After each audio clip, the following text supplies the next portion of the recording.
Hello everyone. आज हम new definition पढ़ेंगे। सप्लीमेंट्री यूनिट में हमने दो यूनिट्स को कल पढ़ा था, जो कि थी पहली रेडियन, उसकी यूनिट थी प्लेन एंगल की, और स्टीरेडियन यूनिट थी सॉलिड एंगल की। आज हम इनकी डेफिनेशन और डायग्राम से समझेंगे कि 1 रेडियन होता क्या है।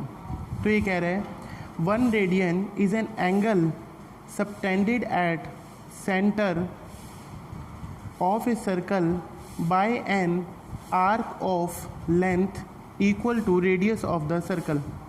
यानी कि एक आर्क लगाई जाए जिसकी लेंथ कितनी हो, रेडियस के जितनी। ये हम डायग्राम से समझ सकते हैं। ये आर्क होती है ए से लेकर बी तक। ये ds जो है, ये आर्क का जो मतलब लेंथ है वो किसके बराबर है, इक्वल टू द रेडियस, ओ से लेकर ए तक रेडियस के जितना है। तो ये जो बीच में आर्क के साथ ये दोनों कॉर्ड्स मिलकर के जो एंगल बनाएंगी बीच में, ये डी थीटा, इसको हम कहेंगे क्या, 1 रेडियन। एंगल आर्क और रेडियस में ये रिलेशन है कि एंगल जो होता है वो आर्क अपॉन रेडियस होता है, यानी एंगल जो है वो कितना है, डी थीटा, और वो किसके बराबर है, ds अपॉन आर। और ये प्लेन एंगल है तो इसकी यूनिट क्या रहेगी, रेडियन। उसके बाद है स्टीरेडियन। स्टीरेडियन क्या होता है, it is the angle subtended at the centre of sphere by its surface whose area is equal to square of the radius of sphere. यानी कि हमने ये एक एरिया लिया है DA, जो कितने के बराबर है, आर स्क्वायर के। आर क्या है, रेडियस ऑफ द स्फीयर।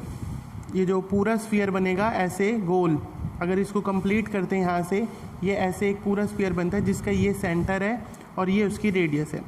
उस स्फीयर के रेडियस के जितने स्क्वायर का एक हमने एरिया ड्रॉ किया और उसको चारों तरफ से यानी पूरी गोलाई से यहाँ पे सेंटर से जोड़ दिया।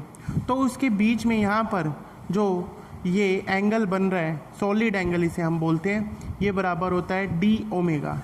ये ओम जैसा सिंबल है, साइंटिस्ट ओम के नाम पर डी ओमेगा भी बोलते हैं इसे। और ये किसके बराबर है, DA upon R square. DA क्या है, ये एरिया जो कि कितने के बराबर है, इस रेडियस के स्क्वायर के बराबर है, और डिवाइड बाय आर स्क्वायर। इसका एंगल की जो यूनिट है वो क्या है, SR, यानी स्टीरेडियन। उसके बाद कुछ कन्वर्जन है, जैसे फर्स्ट पॉइंट 1 रेडियन, एक रेडियन जो होता है वो 180 डिग्री अपॉन पाई के बराबर होता है, या फिर डिग्री में अगर हम उसे कन्वर्ट करें पाई को 22/7 डालने पर, तो 1 रेडियन जो है वो कितने के बराबर है, 57.27 डिग्री के।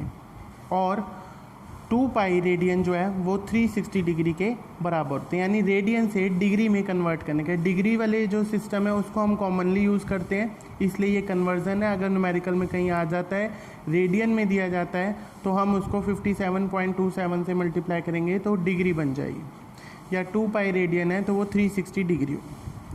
उसके बाद है, कई बार ये एग्ज़ाम में पूछ लिए जाते हैं, आसान सा टॉपिक है कि एडवांटेजेस ऑफ SI सिस्टम, कि SI सिस्टम के क्या एडवांटेजेस होते हैं। First point, it is a coherent system.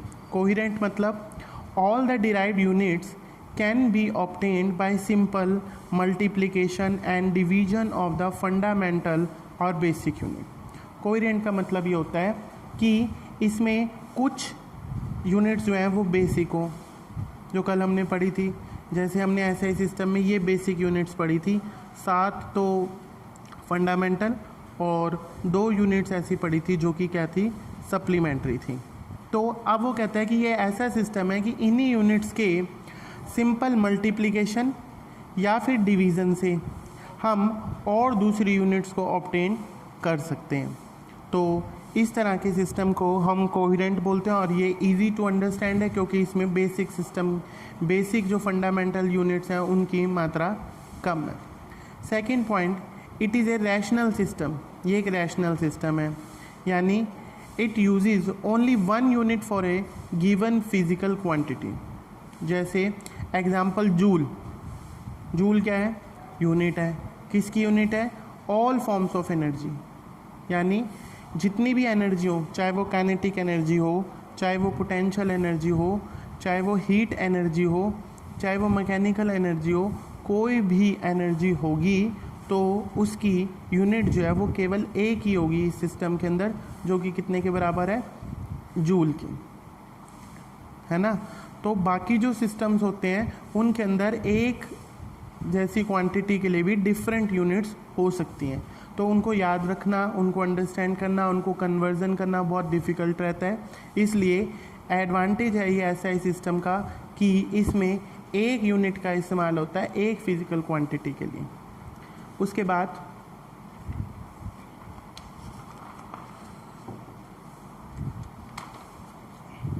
Third point, it is a metric system. Metric system का मतलब होता है all the multiples and sub multiples can be expressed as power of 10, यानी इसमें हम पावर ऑफ 10 का भी इस्तेमाल कर सकते हैं। जैसे हम लिखते हैं 3 लाख लिख लें, या 3 × 10 की पावर 5 भी लिख लेते हैं। तो इस तरीके से इसमें 10 की पावर के मल्टीपल्स का इस्तेमाल ईजिली हो जाता है। In SI the total number of units are small. और फोर्थ पॉइंट कहता है कि SI सिस्टम में जो टोटल नंबर है यूनिट्स का वो भी क्या है, स्मॉल है। कितनी है, 7 बेसिक और 2 जो है वो सप्लीमेंट्री यूनिट्स होती हैं। Fifth point, it is internationally accepted. और सबसे इम्पोर्टेंट बात यह है कि इसे इंटरनेशनल लेवल पे, यानी बहुत सी ज़्यादा कंट्रीज़ इसको इस्तेमाल करती हैं। अगर वो सारी एक जैसी यूनिट्स का इस्तेमाल करते हैं तो वो अपनी डेटा को शेयर कर सकते हैं, एक दूसरे को अपनी बात समझा सकते हैं, एक दूसरे की गई खोज को वो समझ सकते हैं। अगर हम यूनिटी अलग अलग बोलेंगे तो हमें बात करने में, समझाने में, हर चीज़ में डिफ़िकल्टी आएगी। एक कॉमन, जैसे लैंग्वेज का ट्रांसलेट करते हैं ताकि कॉमन हो जाए और तब वो एक दूसरे की बात को समझ सकते हैं। उसके बाद है practical unit of length. First part, A part, length जो होती है उसको मापने के लिए अलग अलग तरह की यूनिट हैं और वो दिए हुए हैं। फर्स्ट माइक्रो, ये होता है माइक्रोन, पर हम इसे माइक्रो पढ़ते हैं। माइक्रोमीटर, इसका सिंबल ये होता है माइक्रो का, यू बना के इसकी एक साइड की लाइन ये लंबी होती है। माइक्रोमीटर जो कि कितने के बराबर होता है, 10 की पावर -6 मीटर के। उसके बाद है नैनोमीटर, NM, N से नैनो, N से 9। तो याद रखना है कि 1 नैनोमीटर जो होता है वो 10 की पावर -9 मीटर के बराबर होता है। उसके बाद है एंगस्ट्रॉम। एंगस्ट्रॉम भी बहुत इंपॉर्टेंट यूनिट है। जितने भी एटम, मॉलिक्यूल के साइज होते हैं वो सारे इसी में दिखाते हैं। 1 एंगस्ट्रॉम कितने के बराबर है, अगर मीटर में देखते हो तो 10 की पावर -10 मीटर, और अगर सेंटीमीटर में देखते हो तो 10 की पावर -8 सेंटीमीटर। फिर उसके बाद है फर्मी। फर्मी भी साइंटिस्ट का नाम है। फर्मी एक डिस्टेंस बताया 10 की पावर -15 मीटर। ये साइज़ होता है किसका, न्यूक्लियस का। 10 की पावर -10 एक रफ साइज़ है एटम का, और 10 की पावर -15 है कितना, न्यूक्लियस का। यानी एंगस्ट्रॉम जितना साइज़ होता है एटम का और फर्मी जितना साइज़ होता है न्यूक्लियस का। यानी न्यूक्लियस जो है, एटम तो खुद तो छोटा है ही है, उसके भी 1 लाख गुना छोटी न्यूक्लियस होती है। और उस न्यूक्लियस का कई बार एरिया ऑफ क्रॉस सेक्शन भी हम मापते हैं। तो एरिया की यहाँ पे यूनिट दी हुई है 1 बार्न, BARN, बार्न। ये कितने के बराबर होता है, 10 की पावर -28 मीटर स्क्वायर। तो ये बताया हुआ है कि fermi is use to measure the size of nucleus. Fermi का इस्तेमाल न्यूक्लियस की साइज़ को मापने के काम आता है। और जबकि जो बार्न है, it is use to measure nuclear cross section area, यानी न्यूक्लियस के एरिया को, न्यूक्लियस छोटी है, बड़ी है, उसका क्या एरिया है, उसको देखने के लिए 1 बार्न जो कि बराबर कितने के है, 10 की पावर -28 मीटर स्क्वायर, इसका यूज़ करते हैं।